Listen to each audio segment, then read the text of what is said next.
there, welcome to the autopsy bench. We have a problem with a pair of diffs that have been bought and sent to us for refurbishment. These are extremely early ARBs. They predate the RDO 3. I think they were an RDO 301. There was an RDO 300, which is even weirder, but the problem with this is that this flange here is held on with 4 bolts and you can't get it, and it also uses a special bearing, as opposed to the later RDO 3, which is held on with 6 bolts. So although we actually make this unit as a direct replacement, we can't fit it because the PCD of the 4 holes doesn't line up with any of them. So that's the first problem, because this bit here, now this is a later one, you can see the O-rings sit into this, and this being an early one, the O-rings sit inside this rather rusty housing.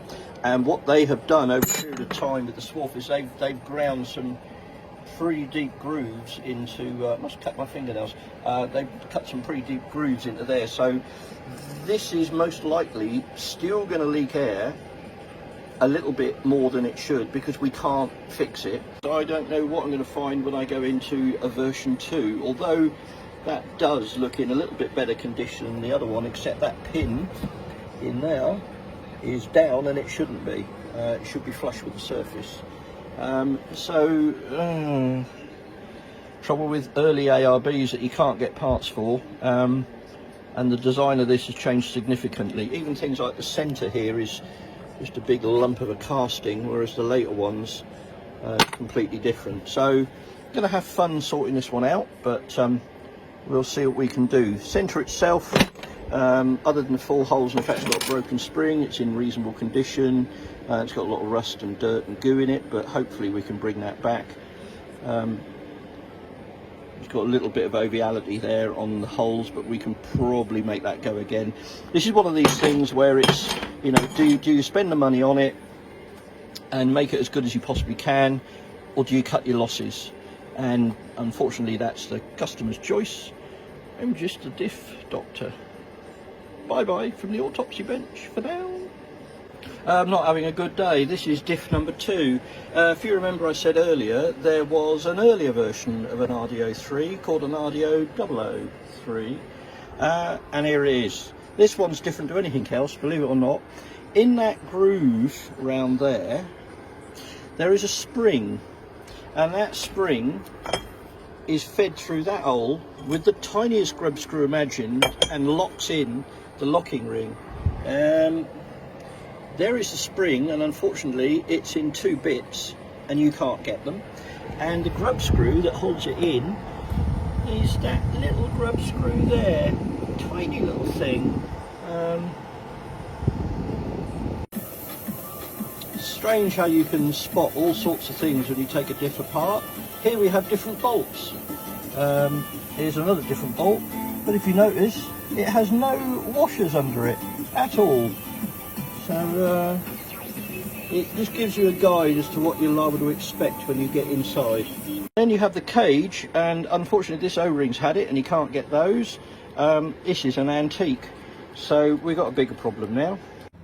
The joyousness isn't really visible in this picture, but the grooves here and here are incredibly deep, so that's completely scrap. It's just hugely grooved. Well, we're trying our damnedest to get this to polish up the best we possibly can. It's been in the polisher now for the best part of a day and a half. It's taking out some of the damage and cleaning up. We've got to clean up the inside more. You can see the pitting in there. So we're going to give it another, I don't know, another day in the polisher. In you go. That's full of porcelain pins. If you look up how much porcelain pins are and the cleaning fluid, this is a very, very, very, very, very expensive process. But if like this gets John out of the mess, we'll leave it in overnight to see what it's like in the morning. Bye for now. This has basically lived in my polishing machine. We have taken the 2 different diffs and worked out which bits we can use from which and which are the best bits. So we've got a mixture of gears because one of them is damaged, so we've now got Nice gears to go in that have all been cleaned up and they've come up really, really well. This one's a replacement one. This is like brand new that I found. In our box of bits, we have a new long shaft, or a new second-hand long shaft. Springs have all been polished up. We'll come back to that. That's cleaned up really well. We got new O-rings to go in it. We got the original shim packs to go in, because these are special thickness, not the same as an RD03. We got the end plate, which is a really nice one out of our box of bits. That's the original centre, which we have seriously cleaned up. That will go again, hopefully. That's a 4-bolt type. We got a new unit to go in there, and this bit we have literally this has spent about 5 days in the polishing machine, and you can see the grooves are still there. What we've done is we've polished the hell out of it, so instead of having rough edges on it, we've now got a highly polished mirror finish with grooves. So the grooves are now highly polished, but what that means is there's no roughness on there, so the seals are going to stay a little bit happier on a mirrored polished surface. You can see it's come up really well. But also this is going in the front, we've decided, of the series with freewheel hubs. So these O-rings aren't, I really must cut my fingernails. These O-rings aren't really going to do any work until the lock is engaged and the front wheel drives are engaged.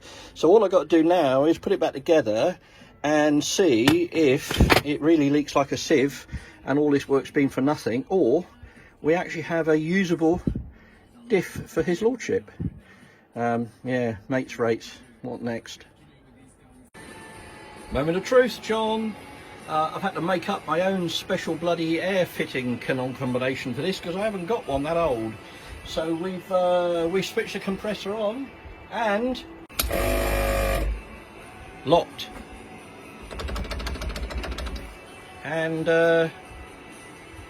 considering the state and the age of it, and the fact it's built out of bits, it's actually not leaking as much as I thought. Oh, there we go, it is leaking, but I'll tell you what, I'll settle for that. That's about once every 30 seconds, and if that's all it's going to do, I'll settle for that. You going to say anything? Yep, a little bit of a leak, but I am more than happy with that. Locked, unlocked, just got to build it now. Well, being happy with the early ARB being fixed, it's a quick clean up of a casing. He's having a nice late metric casing, which is going in the front. This has got the collars that go in that actually locate the carrier caps, which is a better version of the later carrier caps. And this is going to be built up for the front axle of his series with a full ultra build, with a second-hand crown wheel and pinion, so anything can happen. But I did tell him, and he said it was all right because it's got freewheeling hubs. Might need them. Well, it looks a hell of a lot better than when it first came in. So there you go, an RD0301. Lovingly shoved back together. It actually doesn't leak as badly now it's built up and we've got more oil in it, so I think it'll be fine. Got our standard ultra build and all the upgrades. We've got a second-hand crown wheel and pinion because he was too tight to pay for a new one, and it's actually quite quiet, so he's obviously a lucky bunny. But there you go, saved. Bye for now. Say you'll never leave me. Love me, never let me go. Now and forevermore, I will be living to love you, make my life divine.